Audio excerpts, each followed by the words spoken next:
Hey guys, welcome back to John's Fantasy Football Podcast. I'm John, and as you can see, we have it set up a little differently today. There's Jared, and if you guys are here, you're in for an absolute treat. This is my favorite episode of the entire season. It's a fantasy football playoff special podcast where I'm going to talk about all the players that I love and hate for the fantasy football playoffs. And you might be thinking it's a little bit too early to look into your fantasy football playoffs, but I don't think so. I don't think it's ever too early to look ahead and be one step ahead of your opponents. So basically what I'm going to be doing in this podcast is focusing on weeks 15, 16, and 17, where most of you have your fantasy football semifinals, maybe quarterfinals, then semifinals, and finals, most of you in week 17. So I'm going to try to help you guys make trades, set your lineup, and look ahead to those weeks to make sure that you win your fantasy football championship, because I'd rather win the championship or not even make the playoffs. So I'm going for the win. I'm going for it all if I'm playing fantasy football. So what do you think, Jared? You think we're ready? I tell you, man, I'm excited. This is our most viewed episode of John's Fantasy Football Show. Last year had 5K. If we could try and get 5K again, or maybe go over, get 1,000 likes on this video, that'd be amazing.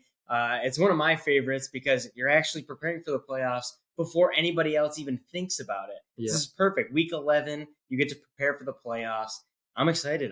I'm really intrigued for what you got. Because I've only looked at a little bit of it, but I'm intrigued. Yeah, I can't wait. And a lot of you might still have your trade deadline, in a few weeks, so you might still have time to make these moves. But another thing, Jared, you remember all too well, last year when I had this episode, my number one quarterback that I liked was Joe Burrow. And one of the receivers I liked, he wasn't my number one, but he was one of them I liked, was T. Higgins. So you can go back and see. But literally those two guys I had as guys I really liked in the fantasy football playoffs. And guess what? Burrow scored over 30 fantasy points in both week 16 and 17 last year against the Chiefs and then against the Ravens. And that's when Jamar Chase in week 16 against the Chiefs went crazy. And then in week 17, T. Higgins went crazy. And unfortunate for Jared, we're in a 6-man league. So last year, I literally had this podcast and basically gave away all my secrets. And 2 weeks before I played Jared, or I think it might have been the week of, I picked up Burrow, picked up Higgins. In a 6-man, they were available. And the rest is history. Yeah, last year, if you guys are OGs, I was usually a part of this fantasy football show, and then John fired me in the offseason. But I would sit there and I would listen to John basically give his playbook away, give the cheat codes out, and I didn't listen. And so this week, I'm back and I'm listening this time. We filmed the podcast a little early last year, but now I'm ready to go. I ate dinner. I'm ready to learn who's going to go off in the playoffs because I'm not missing anybody this time. This is it. I picked up T. Higgins this year. So that I can't do it. But guess who has Burrow? You. So it balances out. Remains to be seen. We'll see what my list says on where I have Burrow ranked. But I do want to say one thing. I mean, looking at my sheet, I think it's fun. I love doing research for fantasy football. Otherwise, I wouldn't do this. But if you guys could see from over there, you could see this list that I have on printer paper. It's like, when you're in college and you get like a study sheet for like the exam. Super small. I have those. You could throw it up probably on the screen. I could show you guys one of them I have from like my physics exams because those physics classes were tough. You get like one sheet. Oh my gosh, you see no white space. It kind of reminds me of that, fitting everything on one sheet. This is the golden paper right here. Yeah. So we're giving this away at the end of the podcast. So this is going to be on an auction. We're going to sign it. Date it. All right. So let's get into it because I'm super excited. And one thing before I get into basically what I'm going to do is go through the quarterbacks, running backs, wide receivers, tight ends, and defenses, giving you guys some players I like and some players I really don't like. I think you should trade away. Now, I'm not going to be afraid to make bold decisions. You guys know me on my live and making my predictions. I don't make, easy calls. I try to make difficult calls. So I try to talk about big players that might not have good games. So you might see that a lot here. But one thing I do want to mention is this is the time. This is the time to bolster your starting lineup. And what I mean by that is you might have a good amount of players on your bench. You might have some good depth that you don't need for the fantasy football playoffs. So this is your chance. If you're sitting guys like Tyler Lockett or, Chris Godwin, guys that should potentially start in your league. Maybe you're in an 8-man league and you're sitting Waddle, or maybe I know in one of my 12-man leagues, my receivers are stacked. I have Chase, Hopkins, Evans, and Amon-Ra St. Brown. So if you have some guys in your league and on your teams that are on your bench that you're really not starting, trade them away and try to bolster your starting lineup. So let's say you have a running back like, Kenyon Drake or Cordero Patterson. But then you also have, let's say, Kenneth Walker, and he's your RB1. And then you have Patterson as your RB2. But you also have a guy like Michael Carter. Maybe you have Kenyon Drake on the bench. Don't let those guys sit on the bench. Try to trade Drake and Patterson and use Drake to upgrade your RB2 spot in Patterson, because we're getting late in the season. Nobody cares about who scores on your bench. I don't care about my bench. I want the most points I can get in my starting lineup each week. So go to the teams in your league that need wins now and try to get some of their top players or some of their players that don't have good matchups in the next couple weeks, but do in the fantasy playoffs. And that's what I'm about to tell you right now.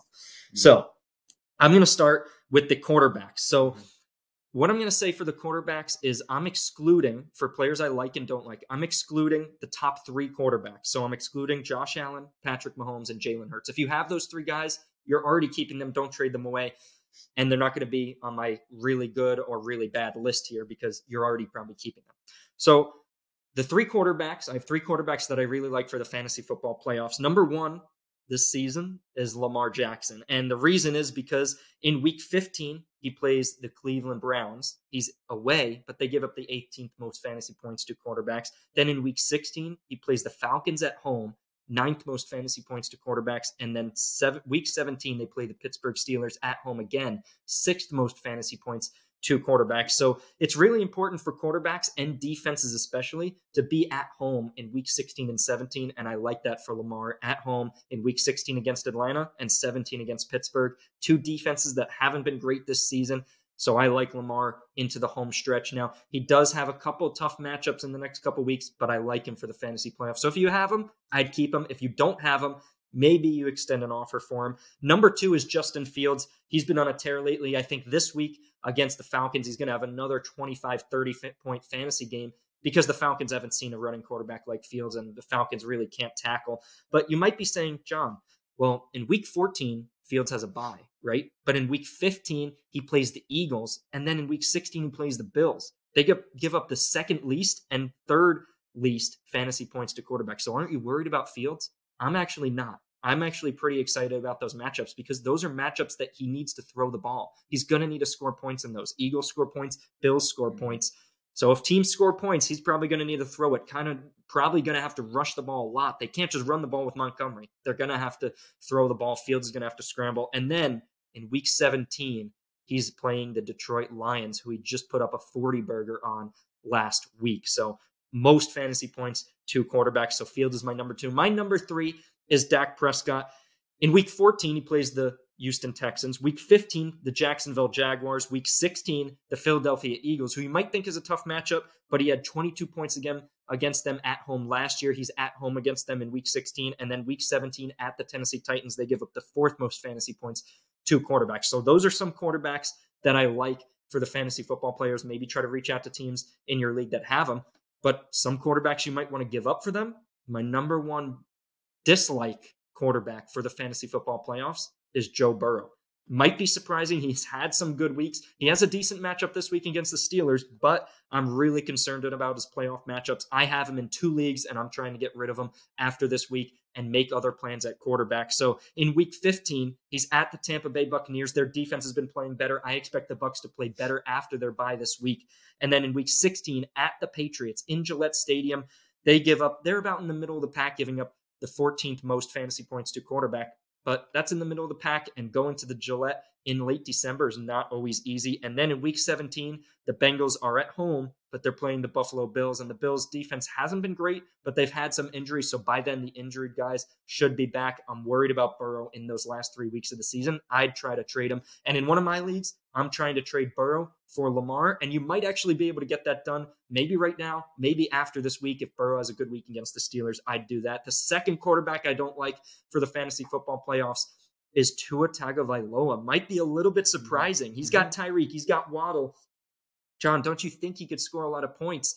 I mean, he could. Those guys could always pop off for a long touchdown, but I don't like his matchups. In week 15, he's at the Buffalo Bills in Buffalo. That could be a snow game, could be tough to throw. Not only that, but at home against the Buffalo Bills in week 1, only 11.4 fantasy points. Or it wasn't week 1, but in the first few weeks of the season, only 11.1 11.4 fantasy points for Tua. And then in week 16, he's playing at home against the Packers. They give up the 4th least fantasy points to quarterbacks. And then in week 17, fantasy football championship, he's going to New England, playing in Gillette Stadium in late December, early January. And he already played the Patriots this season and only got 14.8 fantasy points. So not too great. One thing I do want to say, one of the plans I'm making in one of my leagues is to tandem 2 players. So what I mean by that is Dak Prescott's my number 3 quarterback, right? I have Dak Prescott on my team, but I also have Kyler Murray. So what I did, I made a trade this past week. I gave up Kyler Murray, Christian Watson, who's been starting to break out for the Packers, but I don't think he's going to have super great weeks ahead. And I already have Lockett and Jefferson in that league, so I wouldn't really use Watson. So I traded Kyler, Watson, and Isaiah Likely to a team that needed wins now. And he had Geno Smith, who was on a bye. I like Geno Smith's matchups as well throughout the playoffs, and I got Geno Smith and ETN. So I gave up Kyler, who I wasn't even using, gave up Watson, who I could use at flex but didn't need to, gave up Likely, who I already have Dalton Schultz. I got Geno Smith, and I got ETN. But what I want to say about the tandem is I have Dak Prescott and Geno Smith. But look what I'm going to do. See how I said Dak Prescott? He's got a good matchup in week 15 against the Jaguars. It's 10th most fantasy points, 2 quarterbacks. But in week 16, okay, he did get 22 points against the Eagles last year at home, but the Eagles defense is a little bit better this year. So guess what? I'm going to use Geno for that week. Week 16, Geno's at Kansas City. They give up the 5th most fantasy points to quarterbacks. You know the Chiefs are going to score on the Seahawks. So if I could use Geno in that week, they're going to throw the ball a lot. And I have Lockett on my team, so I get to stack them both. And then in week 17, all right, Geno has a tough matchup. I'm putting Dak in. So tandem 2 quarterbacks, maybe Dak and Geno, something to look to if you have a 2 QB league or if you can get some depth at quarterback. I don't know. What do you think about that? Yeah, I got a couple questions because I have Kyler Murray, starting quarterback. My team's named after him, so it's pretty tough to trade him. Yeah. I got offered Justin Fields. Straight up. Well, it was Justin Fields for Travis Kelce. Oh, but let's just forget Travis Kelce. Okay. When you're looking at Justin Fields, you say his last couple games, he's going to be forced to throw the ball, but all his points are coming from rushing. Right. So is it concerning that the last couple games he's going to have to throw the ball and that's not his strongest suit? Like you're putting all your faith and hoping that he throws for 4? I mean, he's never going to get 40 in the playoffs again without rushing the ball. Exactly. But what I do want to say about that is typically when you see running quarterbacks, we saw Josh Allen a couple of years ago when he didn't have Diggs, but when you see rushing quarterbacks, typically, when do you see them having rushing attempts? So usually they try to rush the ball when they're trying to come back, because when Fields drops back, if he's down by 10, 20 points, he's going to be dropping back. The defense might step back and be like, all right, the Bills and Eagles, who he plays in 15 and 16, they might be like, all right, we already scored a lot of points. We're already up by 10 or 15, 2 touchdowns. Let's just not give up the big play. So maybe Mooney won't be open downfield, but if Fields rushes for 8 yards and then rushes for 10, that's 1.8 fantasy points right there. Just from that. So because he's going to be losing, he's going to be scrambling, and it's going to be tough either way. He looks like he's running the ball a lot. But what I do want to say about Kyler, I don't hate Kyler's matchups. I think he has decent matchups. He does play the Bucs in week 15, so that's a tough matchup for him. But I like the fact that he's getting Marquise Brown back. He's getting He has Hopkins. Ertz is out for the season, which stinks. He still has Hopkins. Rondale Moore being more used recently in the slot, and then Marquise Brown coming back maybe this week, definitely next week at least. So I like him to have a more offensive game throughout the rest of the season. So the thing is, you're talking about your 6-man league that you might not make the playoffs. So you gotta, I don't know, do you have anybody else? Because Kyler could be good in the playoffs, but what about getting into the playoffs? That's a different decision. I have Kyler and I have Geno. Those are the 2. So I thought, Justin Fields, can he keep up an average of over 30 points a game? That would help me tremendously, because Kyler's barely getting 20. Right. He's struggling to get 20. But it's hard to put all your faith in Fields, because if a team decides to stop him on the run, which I know is really hard to do, can he put up like a Brady type game where he's passing for 250 yards and 3 or 4 touchdowns? I don't know if he can do that. So it's hard for me to put all my eggs in him rushing the ball so much. How about this? Let me propose something. Keep Kelce. but go to the guy that has Fields. And I would look at his lineup, look at his running backs and wide receivers, because you might have a guy on your bench, maybe a wide receiver or running back that you're not really using, right? So go to him and be like, all right, look at his lineup, be like, all right, I think he needs a wide receiver. His running backs are stacked. I think he needs a receiver. And then go to your team and you're like, oh my gosh, I have this receiver on the bench, and I think I could trade him and Kyler Murray for Fields and see if he'll do it, because he might need a wide receiver to start at WR2. Right. So if you can give him Kyler, and Kyler doesn't have great matchups for the rest of the season, but let's say you roll with Fields and Geno, right, through the rest of the season, I think that could get you into the playoffs. Plus, in the playoffs, don't forget, Geno plays Kansas City, 5th most fantasy points in week 16 when Fields plays Buffalo. So if you're not confident in Fields at Buffalo, then you play Geno in week 16, and then guess what? Week 17, Fields is playing Detroit. Right. So if you make the fantasy football playoffs and it's 16 and 17, you get Geno, then Fields, you're set. True. So see if you can give Kyler, I know you don't want to change your name, but it might be worth it giving Kyler and a receiver. Yeah. And then the next one, I know we're going to talk about wide receivers later, but with Joe Burrow being bad, that kind of complements, I have Chase in another 10-man league, and I'm kind of holding him because, the playoffs are coming. I'm going to make the playoffs. Right. Should I mean, the trade deadline's over, but should I have traded Chase? Right. I mean, we're going to talk about receivers later, but that was just a question complimenting Joe Burrow. Yeah. I mean, if I have Burrow on my number one quarterback that I don't like, then of course I don't like Chase and Higgins to some extent. So Chase, of course, can always go off. We don't know what he's going to look like after the injuries, though. Mm-hmm. So if your deadline is still open for trades and you do have Chase, stay tuned to the wide receiver section, because there might be a guy that I think you should trade Chase for.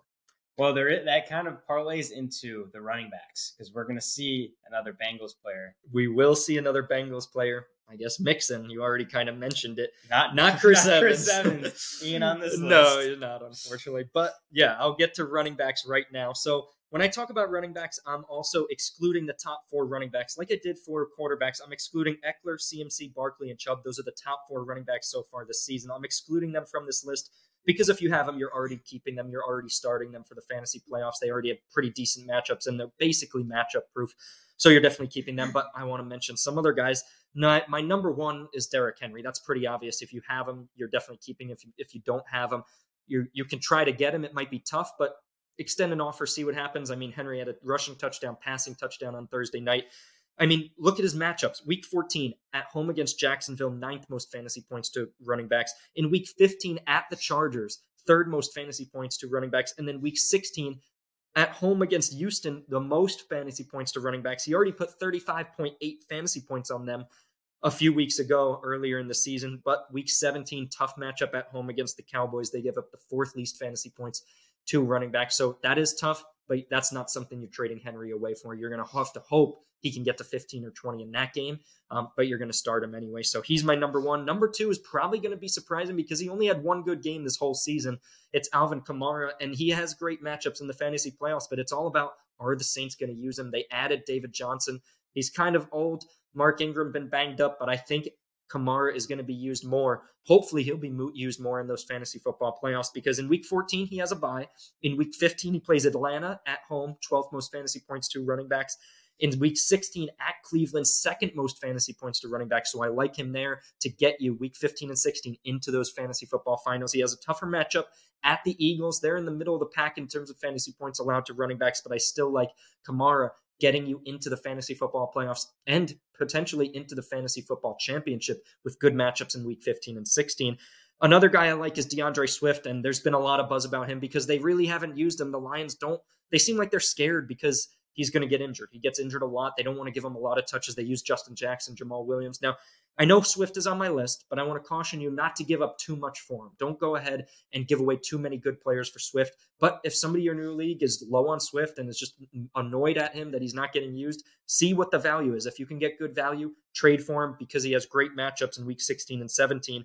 I mean, in week 16, he plays at Carolina Panthers, 6th most fantasy points to running backs. And then in week 17, he plays at home against Chicago, who they just played, high-scoring game, and they give up the 5th most fantasy points to running backs, and he already scored on them last week. So I like Swift. I don't love him, but if he's available in your league and you can try to trade for him, for not so bad of a price, then try to reach out and get them. If you guys are looking for an RB2, maybe you're like, John, I can't get these top profile players. Nobody will really give them away. And I'm looking for an RB2. I need somebody to throw in that RB2 spot for the fantasy football playoffs.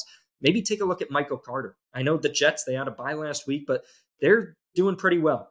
I mean, their record is not bad. They're playing great defense. The offense is struggling a little bit, but Michael Carter in week 15, he plays Detroit. They give up the 11th most fantasy points to running backs. In week 16, he plays the Jacksonville Jaguars at home, and they give up the 9th most fantasy points to running backs. And last year, he had 118 yards and 14.4 fantasy points against them. And then week 17 at Seattle Seahawks, 8th most fantasy points to running backs. So that's a solid guy you could throw in your RB2 spot for the fantasy football playoffs, or maybe in a flex if you're in a 12 or 14-man league and you're deep and you need one of those guys. Another guy, Travis Etienne, going to be tough to get him, but if you have him, definitely keep him. I mean, he plays the Jets in week 16, 22nd most, which is basically the 10th least fantasy points to running backs, which isn't great, but Houston in week 17, he's at Houston. They give up the most fantasy points to running backs, and that's the Houston team that's going to be coming off a game in week 16 where they let Derrick Henry obliterate them on the ground. So Etienne should have a lot of running lanes to run through. And in the last segment where I talked about the quarterbacks, I want to say the same thing about the running backs. Maybe you could tandem two of these guys. Two of the guys I would tandem, Damion Pierce and Kenneth Walker. Listen to this. If you tandem these two guys, listen what you could have in the last 4 weeks of the season. Week 14, you have Ken Walker. He plays at home against Carolina. They give up the 6th most fantasy points to running backs. Then in week 15, you play Damion Pierce. He plays the Kansas City Chiefs. They give up the 7th most fantasy points to running backs. And then week 16, you go back to Walker. He plays the Chiefs, 7th most fantasy points to running backs. And then week 17, you turn back to Pierce, and they play the Jacksonville Jaguars, 9th most fantasy points to running backs. So if you can tandem two guys together, you could even have those as your RB1 and RB2, tandem them both, start them each week. One of them will pop off. Or if you already have like Derrick Henry and you have Pierce and Walker as your other two guys, flip them, tandem them together, play them based on their matchup, and you're golden. You're probably going to win those last 4 weeks and win your fantasy football championship. So I don't know. Do you have any questions in terms of, before I get to the bad players? I mean, I guess it's already spoiler that Bengals running back is on the bad list, but any questions about the good list in terms of what players you should trade for, what value you should give up for them? Man, it's crazy. You have 2 rookies on the board. I know. 2 rookies. It's an insane rookie. Well, actually, class. 3. Etienne. Well, Etienne's not a rookie. Yeah. So, yeah, Pierce and Walker. But Travis's first season. Right. Yeah, the rookies are crazy this year. And when we get to wide receivers, you're going to see a couple more rookies. One of the guys I don't see, and, Michael Carter. What about James Robinson? Is there a chance that James Robinson gets more touches? I think there is a chance. The thing that I don't like is that Robinson isn't used as much in the pass game. So if they're going to be down, which in week 17 against the Seahawks in Seattle, I'm expecting them to be trailing during the game. So I expect Michael Carter to get a little more carries and a little more targets. In terms of the Jacksonville game, that could be close. I mean, that could be an even split, but it seems like Carter's getting about 60% of the work and Robinson about 40% of the work. And Carter fits this backfield. He can pass catch. If anything happens and they're losing, he's going to be the guy in the game on 3rd down. And then Jamal Williams, Lions. Same deal. Same thing. I mean, he has Swift to contend with. And I know I said I like Swift. Jamal Williams, if you have him, you probably can't get much value for him because everybody who you try to offer him to knows that Swift is back. And Swift is taking carries away. Justin Jackson is. If you have Jamal Williams, you can keep him. He's an RB2 for those last 2 weeks. Again, same thing as Swift. Carolina 6th most and Chicago 5th most, which is good, but hold him because Swift does get hurt, so you might need to use him. If you're deciding between Jamal Williams and Carter in week 16 and 17, I don't think that's bad. I think that's a good decision for you to make if you're in a 12 or 14-man league for your RB2 spot. They both have good matchups, and you could see based on how they're using Carter, how they're using Robinson, and then how they're using Swift and Williams, which one you want to start. Yeah.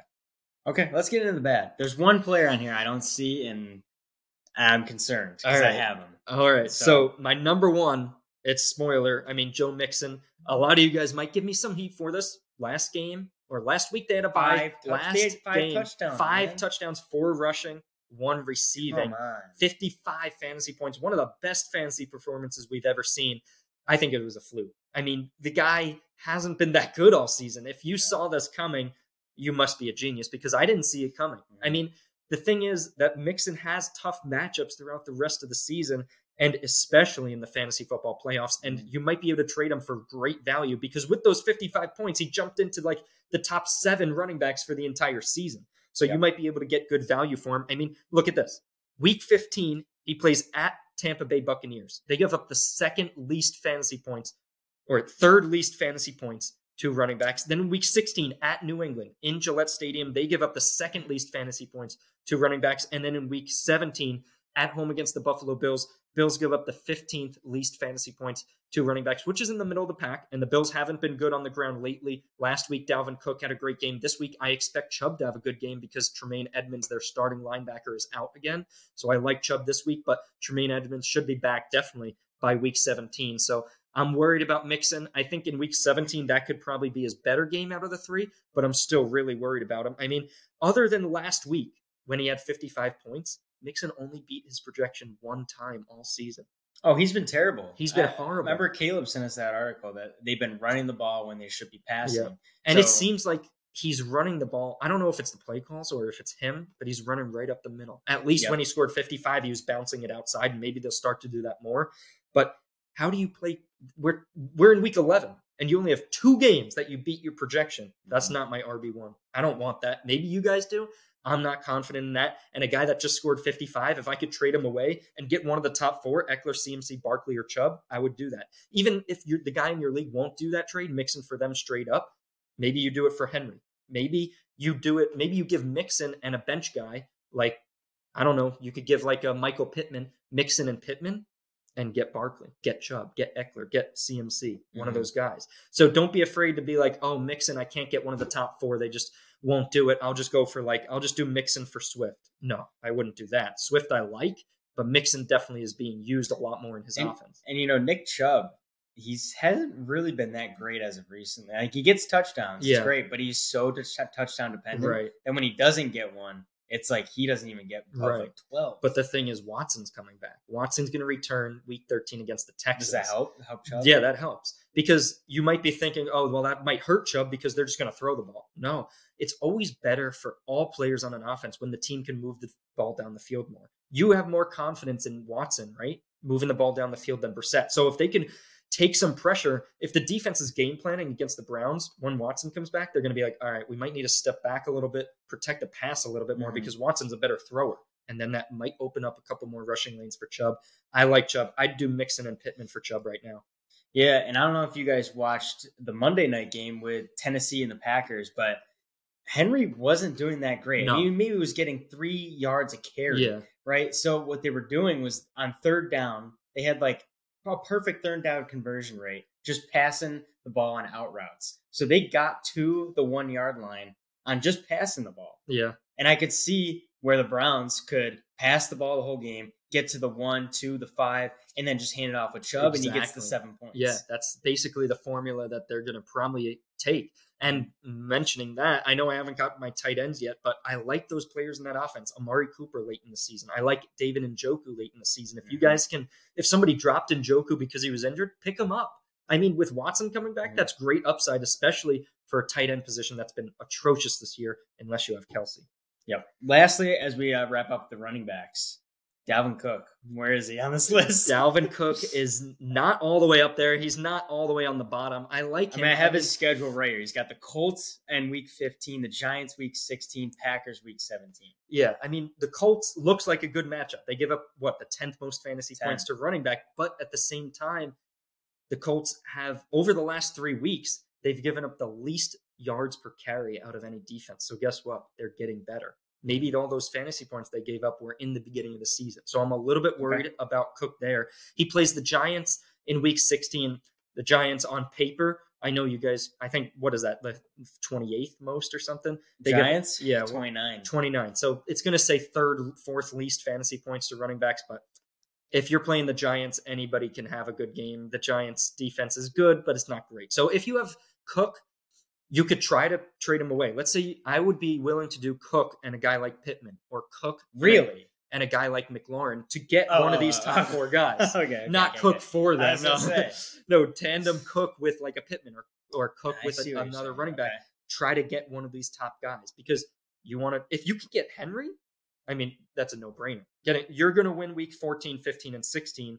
You'd increase your chances of winning your matchup that week by 10, 15% just by getting Henry for that. But in doing that, when you're trading away Cook, really pay attention because your RB2, when you have Henry, is going to have a good matchup in week 17 because Henry, great matchups 14, 15, 16. But remember, he plays against Dallas. They give up the 4th least fantasy points to running backs. That's week 17. That's your championship. So if Henry's only going to get you 15, your RB2 has to have a good matchup. That's why it'd be nice to have ETN. He's playing Houston that week. So at least you have Henry for 14, 15, 16. And then even if Henry dips a little in 17, you have ETN going like this, boom, in week 17 to win your fantasy football championship.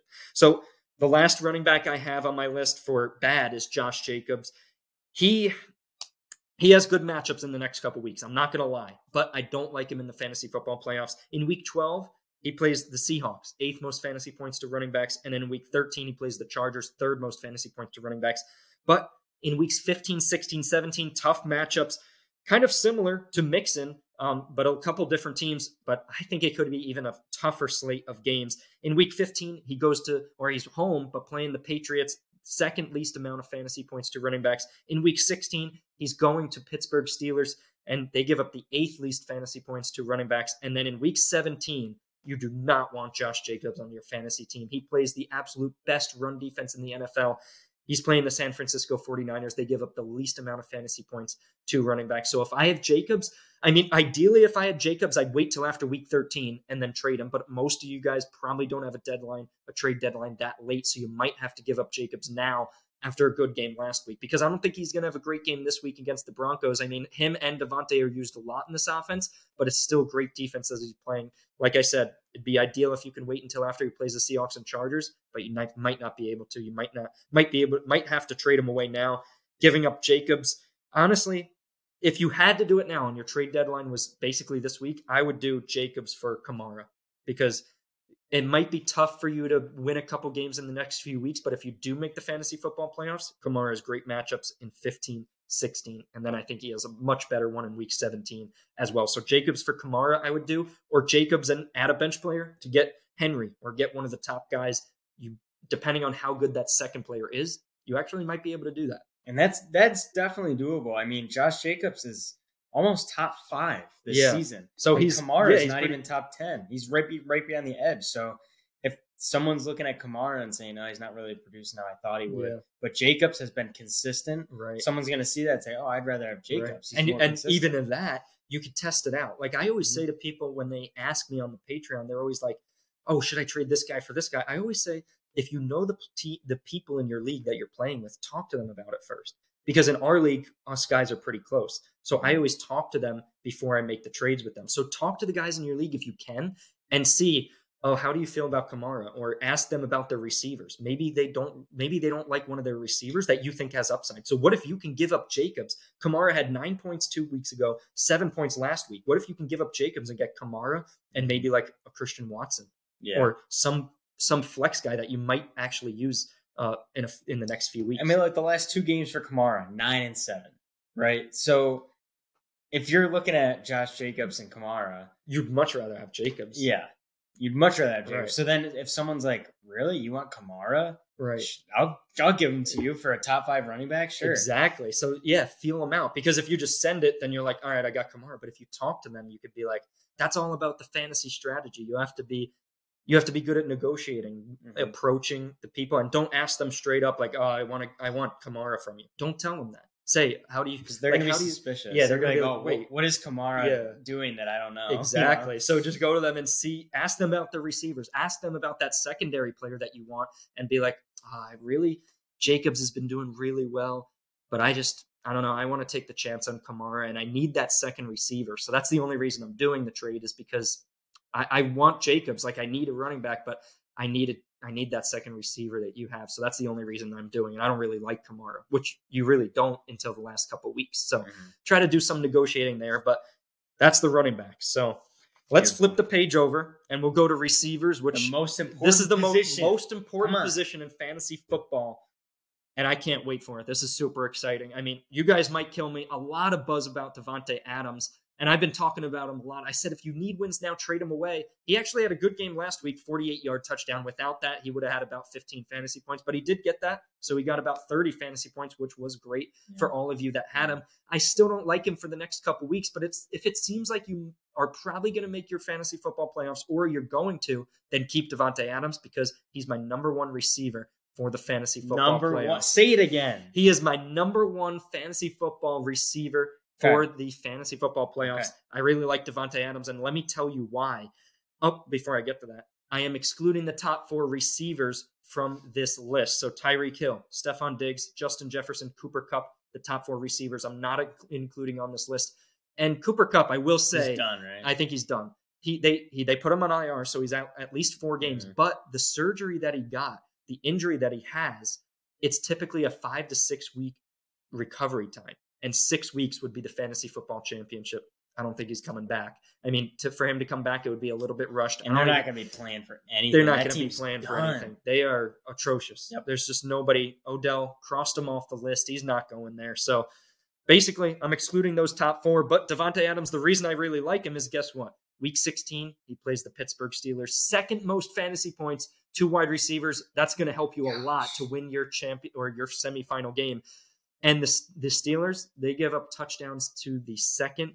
They give up touchdowns at the highest rate to wide receivers in the NFL. I just love that matchup. And then in week 17, he plays the 49ers. And like I said, I don't like Josh Jacobs, because the formula to beat the 49ers, you have to throw the ball. And last year, in the last 3 games against Devonte Adams, and I know they were with Aaron Rodgers, but he's had his way with the 49ers last 3 games, 33.3 fantasy points, 31.2, and 18 fantasy points in the last 3 games. He's averaging 27.5 in his last 3 against the 49ers. If you have Devonte and you're going to make the playoffs, or you think you will, keep him. If you're going to definitely, or if you're on the edge and don't think you're going to make the playoffs and you need wins now, like 100%, you need a win, you might want to trade him away and try to get, maybe you can get like a batch of players. Get like a Tyler Lockett and like a Damion Pierce or something. Yeah. I would do that. So look into that. Obviously, don't sell Devonte for nothing, because he is a good player. But that's how I feel about him. Mm-hmm. And then my number 2, I was talking to you about this guy a few days ago before this podcast when I was doing my research. Tyler Lockett, my number 2 receiver for the fantasy football playoffs. I like him throughout the rest of the season. He actually has some good matchups, not just in week 16 and 17, but in week 16, he plays at the Kansas City Chiefs. Like I said, I like Geno. Chiefs gives up the 5th most fantasy points to wide receivers. Not only that, but they're in the top 5 in fantasy points allowed to the slot. Christian Kirk just scored 31.5 fantasy points against them in the slot, and Lockett plays the slot. He likes to work that middle of the field. So I actually just traded away T. Higgins for Tyler Lockett in one of my 14-man leagues. It's an even trade. I do even trades. I do fair trades that work for both teams. And for this one, Higgins, the guy that I actually traded him to, needs a win this week, and Higgins is playing the Steelers this week without Chase. But I like Lockett, because I think I'm going to make those fantasy football playoffs, and I want to win. I want to win those fantasy football championship, because I'd rather not even make the fantasy football playoffs than lose in the championship. I want to win the whole thing. So the third guy I like is Mike Evans. I know he hasn't had great value, but after the bye, I like the Bucs. I'm curious, after I finish Evans, what your thoughts are on the Bucs, because Godwin, he's gotten over 10 fantasy points in every game this season, and he actually had his best game, 17.9 last week before his bye this week. So I like Godwin and Evans throughout the rest of the season. Not a lot. I don't love them, but I think this offense is starting to play better. I don't know. What do you think? Remember last year, Mike Evans was very touchdown dependent. Yep. Right? Yeah, that was his main thing in the red zone. I think he had the most red zone touchdowns. Yep. This year, I think he has like 2. Yeah. Well, they can't get the ball down to the red. They can't get it inside the 10. Yeah, it's the whole offense has just been terrible. It's not just Mike, but I guess that's the one thing that's really worrisome. Mike's not getting touchdowns, so he doesn't get points. Yep. He's not going to get targeted, over 12 times, over 10 times. Not like Godwin. Godwin Godwin's going to get targeted, yeah. Mm-hmm. But the thing with Godwin is his average depth of target is a lot lower. So Godwin's going to get targeted 5 yards downfield, 8 yards downfield. The thing with Evans that I like is that he plays on the outside.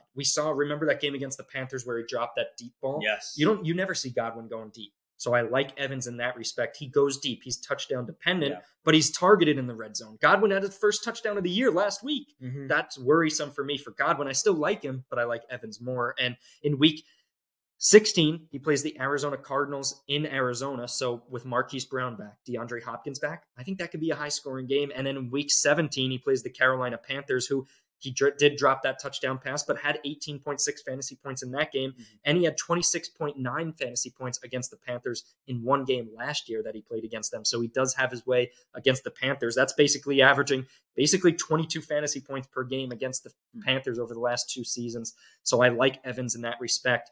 And in week 15, even if your playoffs start in week 15, he plays the Cincinnati Bengals at home. They lost Chidobe Awuzie, their top corner, so he could have his way there. I like him. Another guy, this is a popular guy. I loved him to start the season. He's had a decent year, dealt with some injuries. Amon-Ra St. Brown. Among us, St. Brown. I'm on a roll here.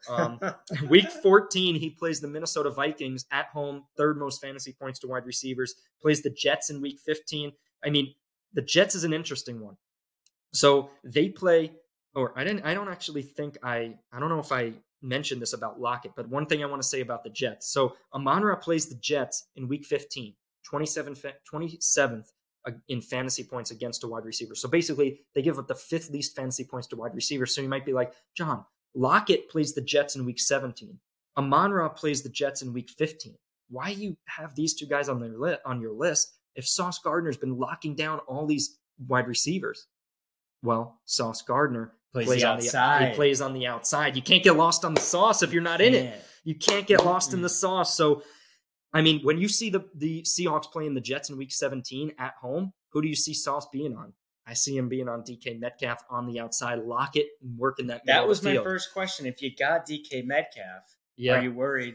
The answer is probably yes. You're a little bit worried because that matchup in week 17 is tough, but I do like his matchup in week 16 against the Chiefs because don't forget, Mike Evans and the Bucs played the Chiefs already this season. Mike Evans scored 30 fantasy points against the Chiefs earlier in the season. That's that's good prototype there. DK and Mike Evans. So. Exactly. So that's good for DK in week 16. Week 17. So if you have DK, I wouldn't say trade him away because he has good matchups like Lockett. Week 16, that's a great matchup. But if you're going to use DK and have him, you need that backup guy. You need to try to target a guy that has a really good matchup in week 17 because you're expecting DK to not have a great week against Sauce. Mm-hmm. I mean, maybe you even sit him that week. He might be one of my weekly sits that week. Yep. It depends. We'll see when we get there. But that's what I'm saying. Amon-Ra also plays in the slot, so I'm not too worried about that. And then Amon-Ra in week 16 and 17 at Carolina, 8th most fantasy points to wide receivers. And then against Chicago, he just scored 22.1 against them in the slot. So I like Amon-Ra throughout the rest of the season and in week 16 and 17. Another guy, like I said, if you're looking for a WR2, a flex guy, Garrett Wilson. He's been used a lot recently, and coming off the bye, I actually really like Garrett Wilson, a guy that not a lot of people are talking about. But take a look at him after this week against the Patriots. I think he could gain momentum throughout the rest of the season. He plays Detroit in week 15, 7th most fantasy points to wide receivers. Jacksonville in week 16, 11th most fantasy points.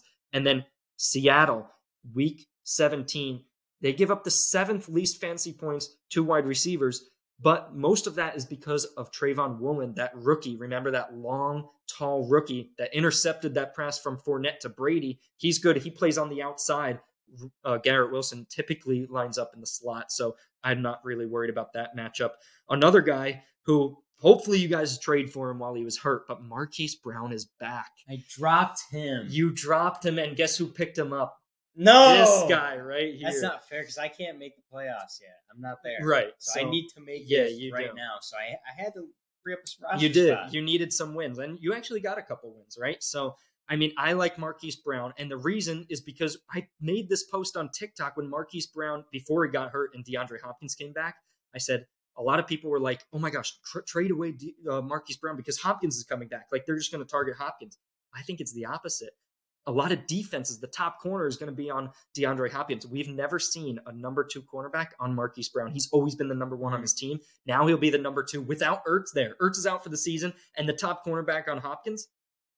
What about Marquise Brown? So if you don't have Brown, I'd try to trade for him this week. When is he coming back? He might return this week. We don't know yet. This week? He might. Well, I thought he was done for the season. No, he got a leg injury, but he's coming back definitely next week. So this week he plays on Monday night. You're probably not starting him because that's too risky to wait that long. But this week after Sunday, trade for him. I mean, extend an offer. That's a shame because I picked up Rondale Moore. Rondale Moore's been doing pretty good. Yeah. I mean, in the last few games, he's been targeted like 10 times each week. Yeah. He's been solid. But Marquise Brown, listen to this. I mean, he plays in week 16, Tampa Bay. I mean, they're in the middle of the pack, but like I said, I think that could be a high-scoring game. And then Atlanta, week 17, the most fantasy points to wide receivers, of course. And I have him in our league. If I make the fantasy football championship, he's going in my flex. I saw that the other day at like 4 a.m. It was like Marquise Brown's picked up. I'm like, what is he doing? He's done for the season. Yeah. No, he's not. He is coming back. So of course. That's a good guy. So you're saying he could play Monday? It's possible he plays Monday. We don't know as of right now. Okay. So it's possible. Another guy, George Pickens. I told you guys to try to trade for him. Without Claypool there, we saw Pickens get those handoffs. We remember that he was a weekly pick last week, but the touchdown he scored was on a handoff. Yep. And who's usually doing that? Claypool. He's not there anymore. So Pickens could be used throughout the rest of the season a little bit more without Claypool there. He's playing in week 14, he plays the Ravens, 6th most fantasy points. In week 15, Carolina, 8th most fantasy points. Week 16, Vegas, 13th most fantasy points. Week 17, Ravens again, 6th most. So Pickens is a solid flex. I have him in one of my leagues. He's going in my flex in a 14-man. And then in week 13, before that week 14 game, he plays Atlanta, most fantasy points against or to wide receivers. So, and then the last guy I want to say for wide receiver, like I mentioned before, those Browns, Amari Cooper. I would try to get him after this week. If your trade deadline is before this week, try to extend an offer because Cooper didn't have a good game last week. I don't think he's going to have a great game against the Bills this week, so maybe extend an offer after this game. Try to get Amari Cooper because Watson returning in week 13 against the Texans. And then Amari Cooper, week 14, he plays the Bengals. He already had 23.1 points against them earlier in the season. Mm-hmm. Week 15, Baltimore, 6th most fantasy points to wide receivers. Week 16, New Orleans, they're about in the middle of the pack, but they give up the 5th most fantasy points to players that line up on the outside, and that's where Cooper lines up. And then in week 17, against the Washington Commanders, 10th most fantasy points to wide receivers. And hopefully by that time, I mean, I know you brought up the concern, Watson didn't look that good when he was practicing preseason. Didn't look that good. It's been a while. It's been a while, but I remember in the beginning of the season, they had a little scrimmage, and he wasn't that great, but you know, you never know. Exactly. For one. And then the other thing, the offense, as of Baker Mayfield era, hasn't really been a passing offense. True. You know, it's been just pound the rock with Chubb, maybe throw to Hunt in the backfield, right. A couple deep shots, DPJ. That's like their offense, you know. Yeah. So I'm curious if you think that it's going to change that much, you know, because I have DPJ and I've seen a couple people talk about Donovan Peoples-Jones being a low like flex play. Yeah. I mean, potential flex. I mean, what I'm thinking there is I don't expect Watson to come out and be like firing it on all cylinders and them opening up the offense. I think you're right. I think for the first few weeks he's back, maybe weeks 13 to 15, those 3 games, they're like, all right, let's keep running our offense, see how Watson comes. But by the time they get to week 16 and 17, they might be like, all right, let's start to open this offense. They might need to. You know, Browns might be trying to get into the playoffs at that point. So, you know, they might need to open that playbook. Watson will become more comfortable with Cooper, with Njoku. So that's why I like them later in the season. Mm-hmm. So now I'll get to the 2 bad players that I have for receivers. Not too many bad players, but these guys I don't like for the fantasy football playoffs, and I don't like throughout the rest of the season. I'd trade him away if you have him for one of these guys that I mentioned. That's why you've been trying to trade him away. You tried to offer me. How many weeks straight did I offer him? At least 4. And guess what happened? I dropped him this week. You can pick him up if you want. I tried to trade this guy Olave for 4 straight weeks. I tried to give him Olave and Godwin for Dalvin Cook or something. You've been down on Dalvin Cook. I've been down on Olave, but you still wouldn't accept that. Yeah. So I knew what you were doing. I live with you. I know. All right. So Olave, he has a bye in week 14. Week 15, he has a great matchup against the Falcons, most fantasy points to wide receivers. But He plays the Browns and he plays the Eagles in week 17. I don't like him because Landry is now back. So he's going to take a couple targets away from Olave. And Olave's now treated as the number one guy. When defenses look at this passing offense, they're game planning for Olave. Plus Landry is back, so I don't love him throughout the rest of the season. If you can give up Olave for Marquise Brown or Amari Cooper or Amon-Ra St. Brown, I'd do it. Or even Mike Evans, you probably won't be able to. But any of those three guys, I'd do it. And even if you have to give up Olave and maybe another guy to try to get Lockett or try to get Devonte Adams, I'd do that as well. Olave and McLaurin for Devonte Adams, I'd do it. Olave and Pittman for Tyler Lockett, I'd do it if you can't do Lockett for Olave straight up. And then another guy, T. Higgins, like I mentioned, some of that residual effect that the matchups have on Burrow and Mixon, they also have the effect on Higgins. Now, he could definitely get a touchdown. I mean, when they play those games, Burrow's probably going to get a touchdown. Mixon might. I mean, Chase or Higgins, one of them is going to have a probably decent game, but it's unlikely. So he has tough matchups at Tampa Bay week 15, at New England week 16, home against Buffalo week 17. So if you could trade Higgins for Lockett right now, like I just did in one of my leagues, I'd do that. If you could give Higgins and Pittman for Devonte Adams, maybe Devonte, the guy in your league, might need some depth, might need some players to start. If you can get Higgins and McLaurin for Adams, if you can give Higgins for St. Brown, Higgins for Evans, I'd do those right now. So just to give you an idea there. Couple guys, big name guys, and I don't know if they're on your top. They're not. Guy is on an 8-1 team, AJ Brown. I know he had 1 point on Monday, oh my gosh, Sunday so night, frustrating, Monday night, whatever. For anybody that has him. Crazy. I can't believe that happened. But I mean, the rest of the year, he's a top 10 guy. Yeah. What's up with that? I mean, I still like him, but the thing is, he's inconsistent, and he's typically been that way with the Titans. He's had those 30-point games like he had against the Steelers, 3 touchdowns. But he has those 1-point games. One thing I do want to say about that 1-point game, he did get injured and come out for a play or two. Yeah. And then when he came back in, they didn't really use him that much. I mean, they ended up losing the game, so they should have targeted him more. But I guess some of that residual from that injury, he should be fine. He's playing this week. But, I mean, he has a good matchup in week 17. He plays against the Saints, and they give up the fifth most. I think it was 5th most fantasy points to wide receivers lining up on the outside, and that's what he plays in the Fantasy Football Championship. So if you have A.J. Brown, I'd keep him. I mean, if you have A.J. Brown and you're going to make your fantasy playoffs, I'd rather have Devonte Adams because he has better matchups in the playoffs. So if you know you're going to make the playoffs, do that. But if you need wins now, I like A.J. Brown more than Devonte Adams. Even Devonte is getting a lot of targets, but he has some tough matchups. Broncos this week, has to play the Rams at some point, Patriots at some point before those 2 great matchups in 16 and 17. And then a guy that I personally wanted to trade for, I was looking at maybe Cook straight up for CeeDee Lamb. Okay, CeeDee Lamb is an interesting one. CeeDee Lamb, 35 fantasy points last game. And guess what? If you were to do that trade, I would urge you to do that like right now. Because guess what? CeeDee Lamb's about to have another at least 20, probably 25 points this week against the Vikings. The Vikings give up the 6th most fantasy points to wide receivers. Third. Now it's third. So now it's 3rd most fantasy points to wide receivers. And this is probably going to be a game that I think is going to be pretty high scoring. We saw the Vikings score a lot against the Bills, which is pretty tough to do. And CeeDee Lamb coming off a game, 35 fantasy points. Dak drops back. He doesn't really look at Gallup. He looked at Schultz a little bit. He was just firing it to CeeDee Lamb every play. So CeeDee Lamb I like throughout the rest of the season. 15 targets, John. 15. I mean, you can't complain about that. The most all season for CeeDee, 15, right in week 10. And I did some analysis because I was like, maybe CeeDee Lamb, I want to see how good of a week is he going to have this week? Because I'm going to go back to the last 3 seasons, and I'm going to see when CeeDee Lamb has over 20 fantasy points, what does he do the next game? And almost every time he gets over 15 fantasy points again. Yeah, I mean, if you do this year, he had 22 in week 3. The next week, he had 21. Exactly. So every time he has an over 20, over 25-point game, like a breakout game, he has a good game the next week. CeeDee Lamb is a must start this week. He's going to be in my top 5.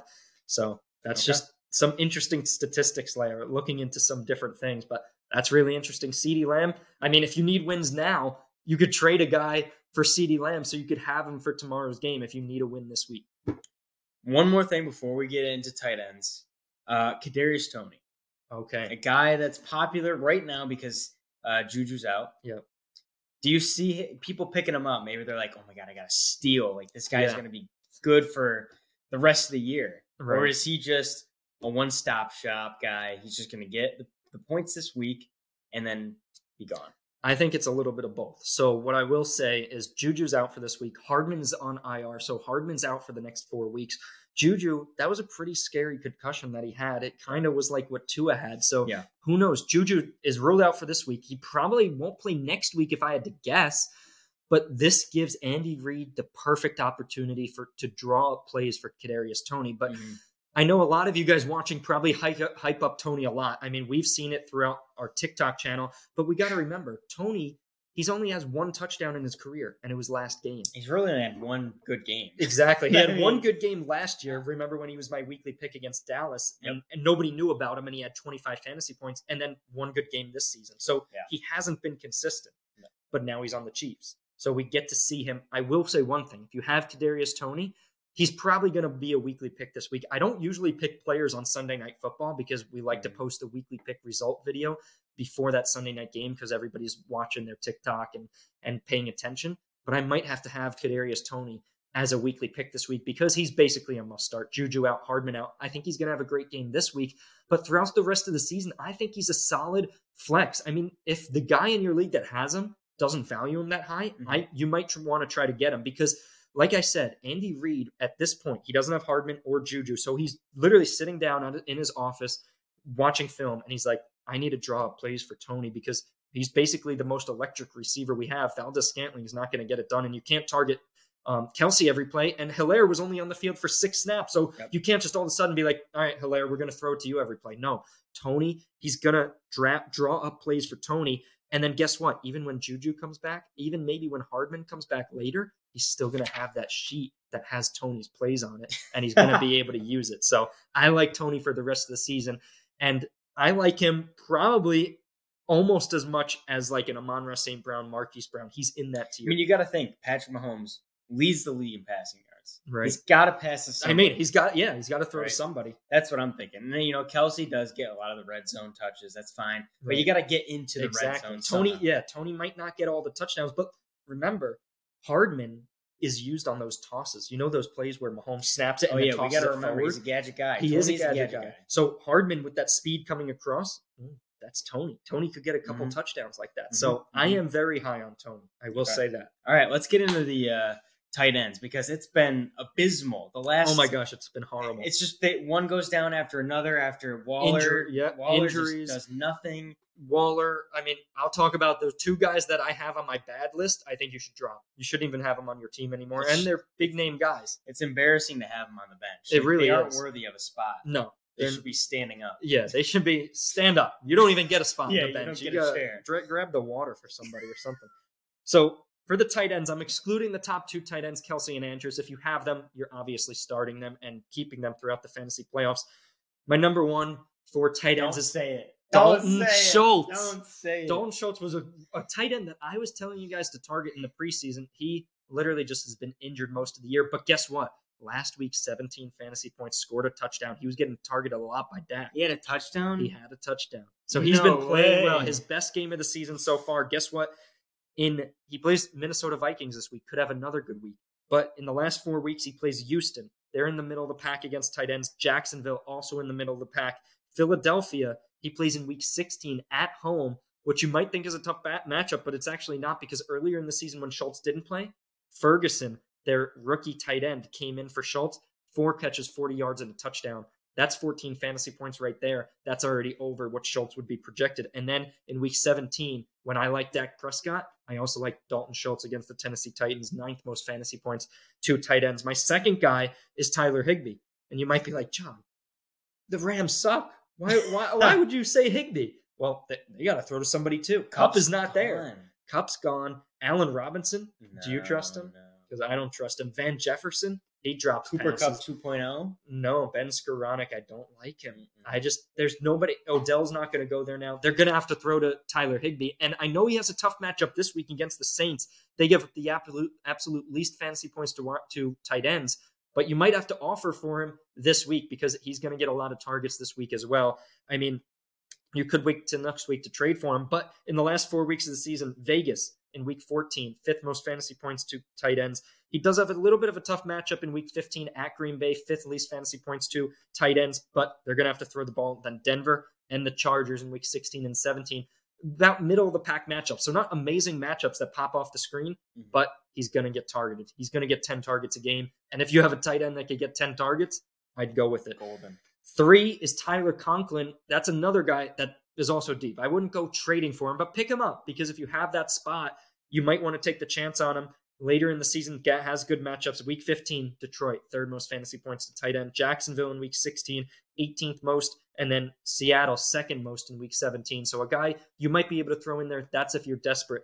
And I still like Njoku. Like I mentioned before, he's not on my list here, but I do like Njoku throughout the rest of the season. And in those playoffs, I would probably put Njoku around Schultz and Higbee. I like him in that area. So try to have one of those 3 guys if you don't have Kelsey or Andrews. Another guy is George Kittle. He has great matchups, so you might be like, well, what about Kittle? He has great matchups. He plays Tampa Bay 7th most, Seattle 2nd most, Washington, and then Vegas 5th most fantasy points.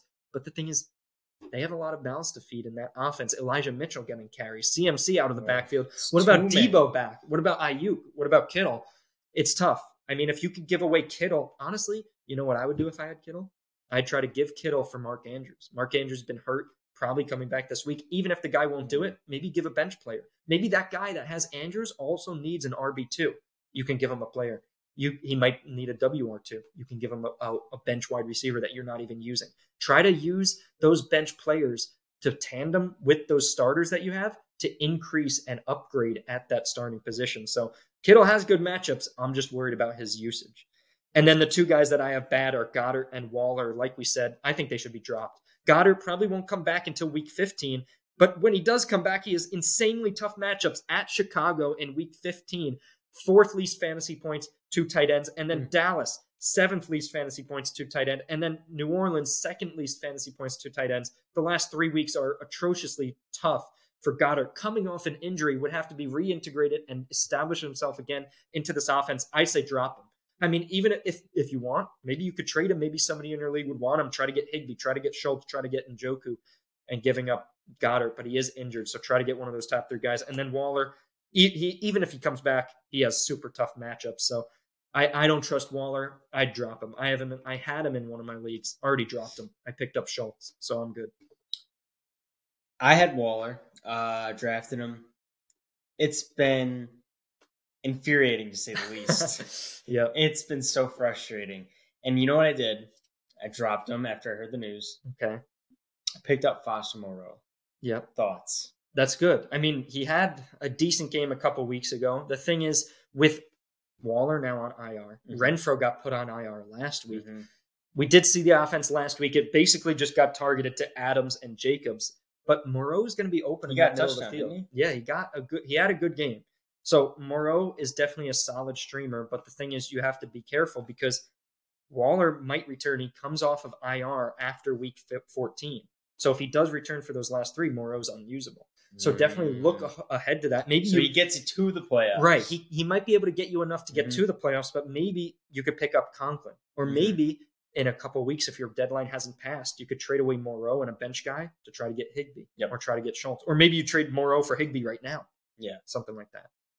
And then lastly, just to kind of group the tight end position as a whole, would you, and I'm in 5th in our league in out of 6, so the top 4 make it to the playoffs. Right. I got to make the playoffs. Okay. Do you suggest trading Kelsey? Kelsey's been the number 1 tight end by far. Yep. No questions asked. He's probably had between 15 and 25 on average. Right. Do you think trading him for a quarterback, trading him for a receiver, trading him for a good running back in the playoffs is worth it if I could pick up a guy like Higbee in free agency? If you can, I would say yes. That would be my first question is, okay, if you're going to trade away Kelsey, who can you replace him with? Is Higbee available? Is Schultz? Is Njoku? Okay, those are guys that could potentially in those playoff weeks get you 10 to 15 in points. The playoff right. Weeks. So it might be a little bit tough until then. But I mean, Higbee and Schultz and Njoku probably a little bit less, but I like Schultz and Higbee probably a little bit more in the next few weeks. So I would tell you, if you could pick up Higbee right now, you might consider trading away Kelce because, yes, Kelce, let's say in the fantasy football semifinals, week 16, he gets, let's say, 22, and Higbee gets 12. Mm-hmm. Yes, that's 10 points, but you might be able to get a top receiver for Kelce. If somebody in your league needs a tight end, maybe there's a team in your league that's like has a bunch of good receivers, and you're like, I need one of those receivers because I need wins now. Maybe trade away Kelce. Maybe you could even get 2 players. You mentioned that you have Kyler and he hasn't been doing great. What quarterback does that guy have? Maybe you give him Kelce and one of your bench guys that you don't use for one of their quarterbacks and a top receiver. I mean, I think many people are in my position because you kind of have to use a top pick to get Kelce. Yeah. And, the first 2 or 3, it's Kittle, Andrews, Kelce. Yeah. You get those top 3, but you got to get them early. So I feel like many people are in the same position where you have a number 1, 2 tight end, yet you're in the bottom of the league. And you're like, is it really worth it to have this tight end here consistently? Right. Because he may get you 20, but like I said before, I had a trade offer for Fields. Right. Fields is getting me. If he could get 30 plus every game, then yeah. And that's what it looks like. And then you replace the points that you would get from Kelce and maybe get 10 or 12 from a guy like Higbee. Yeah, exactly. It's always tough. And it's interesting. I have Kelce in one of the 5 leagues I'm in. So my strategy typically is to just wait on tight ends and just try to get a guy late, maybe try to get 2 tight ends, because the tight end position is like everybody's seen this season. It's just it seems abysmal like to work Kelce with. Is the only, it really is. He never gets injured, always gets receptions. He's just like the safest. But the thing is, if you have Kelce, then you wouldn't have used that top pick who you could have got Tyreek Hill. I know. Yeah, that's the thing. That's the risk you take. So in my opinion, I'd rather have one of those top guys. But in the league that I did get Kelce, I always draft insanely well in that league for some reason because I have Kelce. I also have Chase, D-Hop, Evans, and Amon-Ra. I also have Kamara and Brady in that league. So it's just stacked.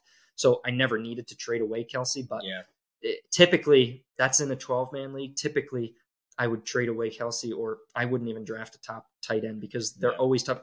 Like if you draft Kelce and he gets hurt, like you're done. Like if somebody drafted Andrews, I guarantee anybody that has Andrews probably isn't in the top 2 in their league because he got injured.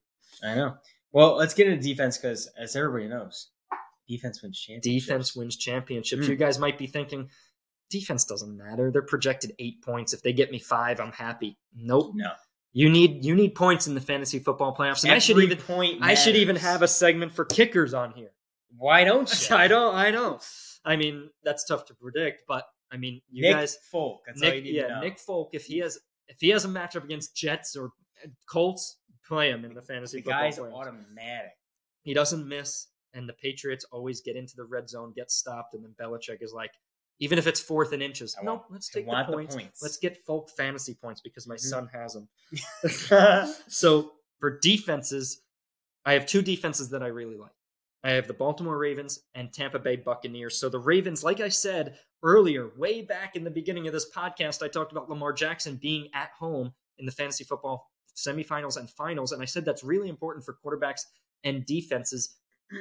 Ravens are at home in week 16 and 17, at home against the Falcons, at home against the Steelers, playing against Mariota and Pickett. I like those odds. If you can pick them up, I'd pick them up now and try to stash them throughout the rest of the season for the playoffs. And then the Buccaneers, they play the Cardinals, and then they play the Panthers in week 17. They're at home against the Panthers and Baker Mayfield. I like that matchup for the Bucs.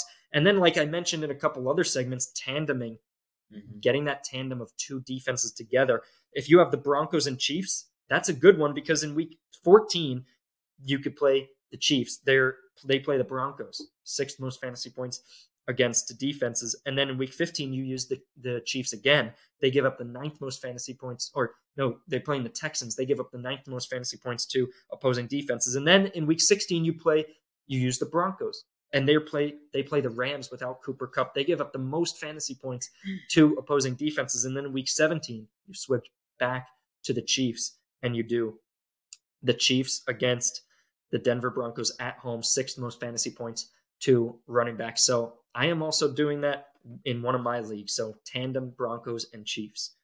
And then 2 defenses that I don't like, defenses that are probably owned in your leagues. Eagles are probably owned, and Packers. Eagles, Week 16, they're at Dallas. They give up the third least fantasy points to opposing defenses. So if you have the Eagles defense, you could keep them because in week 17, they play at home against the Saints, who give up the third most fantasy points to opposing defenses. But for week 16, I'd try to get other plans. Maybe pick up the Broncos because, like I said, Broncos play the Rams, most fantasy points against opposing defenses in week 16. So maybe week 16, you play Broncos. Week 17, you play Eagles. See if you can do that. And then Packers, week 16 at Miami, they give up the third least fantasy points to opposing defenses. And then Minnesota in week 17.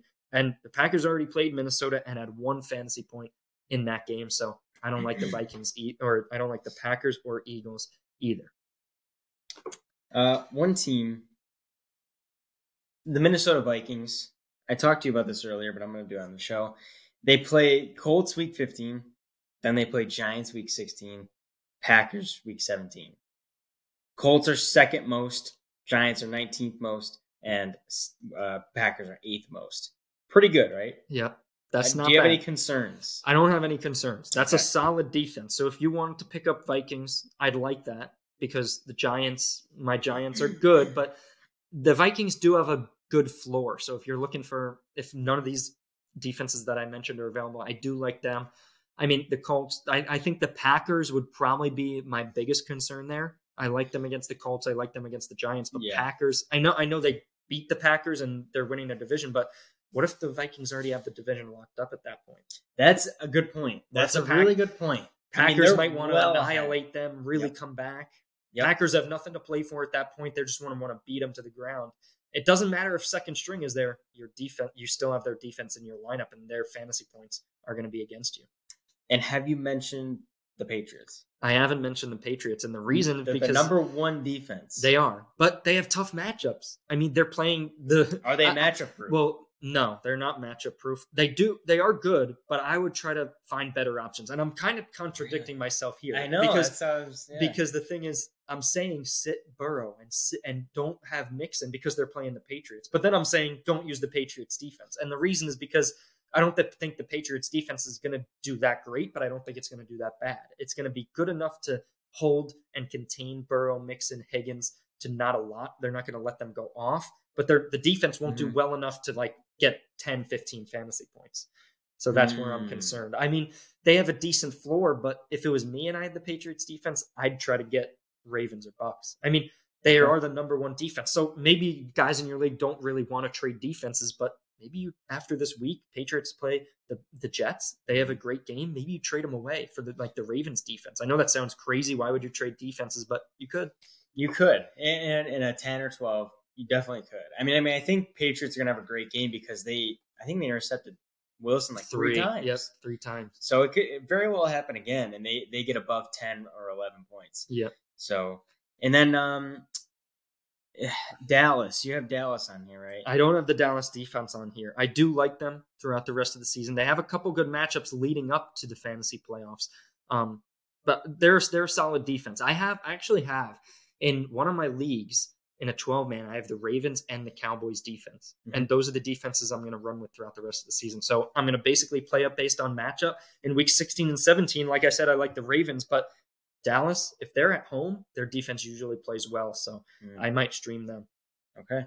That's all I got. I mean, you covered a lot. You probably need a drink of water. Yeah, my throat's getting a little dry. I'm feeling a little bit how I do on my lives because I thought this was going to be closer to a half hour, 45 minutes. We're over basically an hour at this point. So I hope you guys. It's 4 a.m. I know. I know. We started this when it was light out. So I hope you guys learned a lot. I mean, my sheet is packed with information. I gave you guys all my secrets. So if you guys are playing against me in your fantasy leagues, which none of you watching this probably are, but I gave away all my secrets. So those are all my secrets. Those are all my thoughts.